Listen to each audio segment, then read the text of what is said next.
Keskkooli lõpuks ma hakkasin või tegelikult enne keskkooli juba ma hakkasin mõtlema, et millega ma siis tahaksin oma elu siduda ja otsustasin, et see võiks olla muusika, kuna see oli loomulikult koht, kus ma ennast lihtsalt tundsin hästi. Kuigi ma olgem ausad, ma klaverit ei viitsinud harjutada ja ei harjutanud, kuni ma selle otsuse tegin, et ma saan muusikuks. Lõpuks oli selge ka, et minust pianisti ei või saada, sest lihtsalt ma olen liiga väike igas mõttes. Et mul käed on ka liiga väiksed ja ei olnud nagu mingit mõtet sinna suunas üldse mõeldagi ja samas ma hakkasin muusikat kirjutama kuskil 14-aastaselt ja meil oli juhuslikult muusikakoolis võimalus ka õppida kompositsiooni, kui keegi soovis, nii et ma hakkasin ka seda õppima. Siis Narva tollel ajal üldse, Narva intelligents vaatas loomulikult rohkem Peterburi, Moskva poole, eelkõige Peterburi, sest tollel ajal sai Peterburi sõita 2,5 tunniga ja Tallinnasse 4 tunniga. Nüüd on vastupidi, Peterburi sõidab 3-4 tundi, sest tee on lihtsalt nii kohutus, seda ei olegi sellest ajast remonditud ja siis Tallinna saab 3 tunniga sõidetud. Ja me käisime päris sageli seal Peterburis teatris ja ka õpetajate juures muusikas konsultatsioonidel.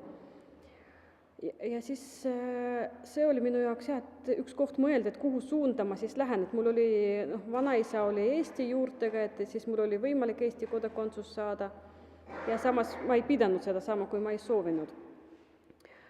Ja ma mõtlesin ka, et kuhu poole, et kuhu astuda nüüd, et kas siis Peterburi konservatooriumis või siis mitte konservatoorium, vaid see kutsekooli tasemel kool on eelkõige muusikutele kõigepealt peale keskkooli või isegi peale põhikooli on võimalik minna nagu muusika kutsekooli ja alles siis minnakse konservatooriumi või akadeemiasse. Ja siis 90-ndatel Eesti iseseisvus ja mina lõpetasin keskkooli 95 ja kuskil sellel ajavahemikul ma käisin Tallinnas noorte laulupeol ja see oli just peale taas iseseisvumist ja see atmosfäär oli imeline ja siis praegu need laulupeod on ka ikkagi sellised, aga siis ma olen piisavalt suureks kasvanud, et aru saada, mis toimub või tunda seda vaimsust või siis ma ei tea, küllap on teist ka mitmed ühendkoorides laulnud, segakoorides laulnud laulupeol. Te teate, mis tunne see on, milline ühtekuuluvustunne tekib, kui sa oled seal mitmete tuhandete seas ja teed täpselt sama asja kõikidega koos. Ja siis ma tundsin, et jah, et see on see rahvas ja see on see riik, kuhu ma tahan kuuluda ja siis kohe pärast seda, umbes aasta või 2, ma ei mäleta, astusin ma siis Georg Otsa nimelisse muusikakooli. Niimoodi, et ma ei osunud eesti keeles midagi peale fraasi, et vabandage, kas te saate mulle müüa ühe pileti. Seda meile õpetati koolis, et kui bussis on vaja, siis piletit saada.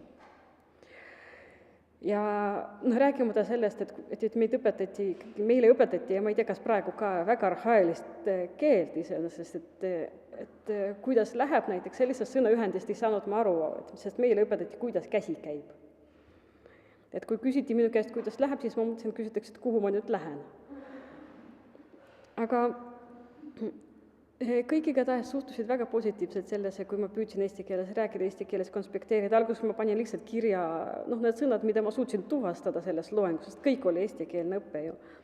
Ja õnneks venekeelsed õpikud olid korralikult, ma sain ikkagi järgi õppida nagu seda materjali vene keeles ja vastasin ka paar esimest aastat, võib-olla 3 vene keeles eksamitel ja siis seejärel juba tasapisi sain ka eesti keeles hakkama. Ja ütleks, et Otsakoolis mul oli ka veel kõhklusi, nagu mis eriala valida, seal ma õppisin muusikateooriat, sest siis arvati, et nii noor inimene ei suuda tegelikult veel helilooja olla või on vara veel valida nagu helilooja ametid. Nüüd on ka heliloomingu eriala Otsakoolis juba olemas algusest peale.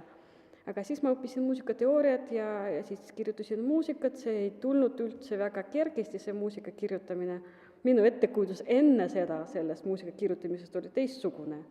Kuna ikkagi see romantiline kirjandus ja noor inimene see mõjutab, tundub, et praegu ka minu õpilased, kes Otsakooli, ma nüüd juba õpetan Otsakoolis kompositsiooni ja need, kes tulevad, et ma näen ka, et nendel on selline ettekujutus, et ma lähen metsa ja siis tuleb inspiratsioon ja siis ma hakkan kirjutama.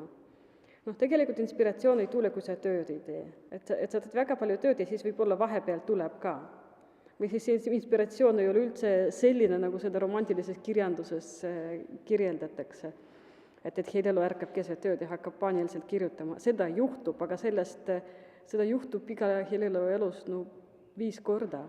võib-olla, ja siis sellest kirjutatakse ka, sellest nad ka ise nagu satuvad vaimustusse, aga ma arvan ka, et see ei juhtu ilma selleta, et ta enne tööd ei tee niisama, vaid ikkagi töö tulemustena, selle tulemusena, et aju ikkagi öösel ka nagu töötleb seda materjali, mis ta on päeva jooksul saanud. Ja siis otsakuule lõpus ma otsustasin, et see muusika kirjutamine tuleb ikkagi liiga raskelt, et ma lähen parem, saan muusikateadlaseks. Ja ma astusin Muusikaakadeemiasse muusikateadusse. Ja siis ma sain aru, et see teadus ei ole üldse minu jaoks, et see teadus, see tõesti muusikateadus püüab olla selline nagu iga muu teadus, et teaduslik lähenemine, mis tähendab seda, et saab uurida vaid mingit väga kitsast probleemi, mis tegelikult mind absoluutselt ei huvita, et sellist asja tervikuna näha läbi muusikateaduse õppimise, et see on võimatu. Ja siis ma proovisin ka muusika kirjutamise 9 aastaks lõpetada, sain aru, et seda ma ka nagu ei suuda päris teha.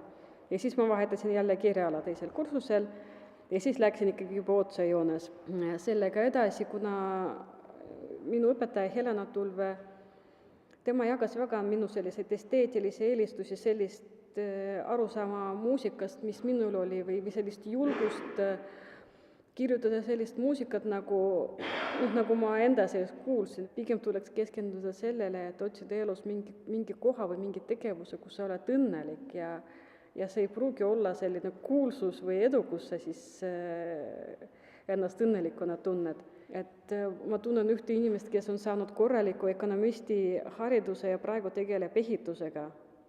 Sellepärast, et see koha peal istumine, arvutamine ja teadusega tegelemine ei olnud temaga see, kus ta ennast hästi tundis. Et ma arvan, et eelkõige tuleb leida see koht maailmas ja see tegevus, kus te hästi tunnete kõige paremini, kõige õnnelikum on inimene siis, kui ta tegeleb asjaga, mis on tema hobi, ja see hobi on juhuslikult ka tema töö. Et nii juhtus minuga, et selles suhtes ma võin öelda, et ma olen õnnelik. Kui sa oled juba oma riigis, natuke tunnustatud, siis sul on kergem ka Eestist paista välismaale, nagu Ilmar Raag rääkis täpselt seda sama. Et minu Muusikaakadeemia ajal kuskil 3. kursusel kirjutatud lugu saadeti Rostromi konkursile, Eesti Raadio saatis seda sinna. Kui ma oleksin elanud sellel hetkel kuskil Itaalias või Hollandis, kujutad ette, milline valik seal on, et kelle seest valitakse, mis šansid mul oleksid saadud olla valitud raadio poolt esindama riiki noore heliloojana. Kuskil seal, kus neid noori heliloojaid on sadu, või siis Eestis, kus meid on väga palju tolle järgi, umbes 10.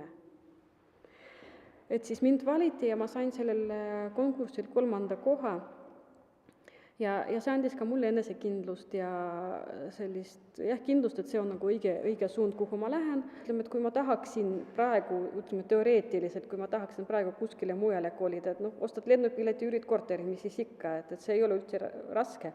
Aga jällegi, sõpruskond, kes hakkab sinu lugusid mängima, need sidemed, mis mul siin Eestis on, heliloojate liit, kes aitab meid siin, et see kõik on seal olematu, et sa pead sõitma tühjale kohale ja siis see võtab aastaid aega, enne kui sul tekivad need sidemed.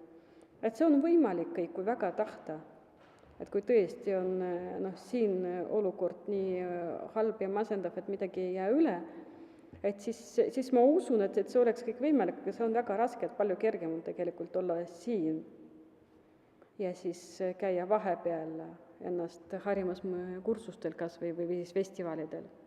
Kui venelane tahab lugeda vene keeles 100 infot kontsertidest, mis Eestis toimuvad, ma olen proovinud, see on võimatu.